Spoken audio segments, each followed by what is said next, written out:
Europe, Canada, Japan, Mexico ఇట్లాంటి దేశాలు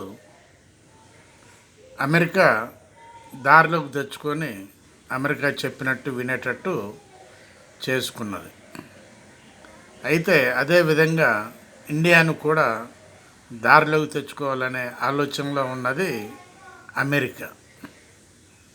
ఎప్పుడైతే బ్రిక్స్ కంట్రీస్కి సపోర్ట్గా ఉన్నటువంటి మోడీ గారు అమెరికా వల వేసింది విడదీయాలని, కానీ కుదరలేదు.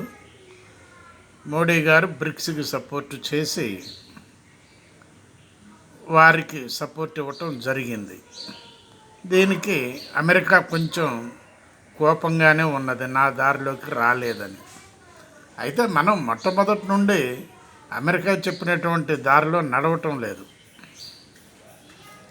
కారణం ఏంటంటే అది ఆచితూచి అడుగులేస్తున్నటువంటి మనల్ని అమెరికా ఒక కంట కనిపెడుతూనే ఉన్నది.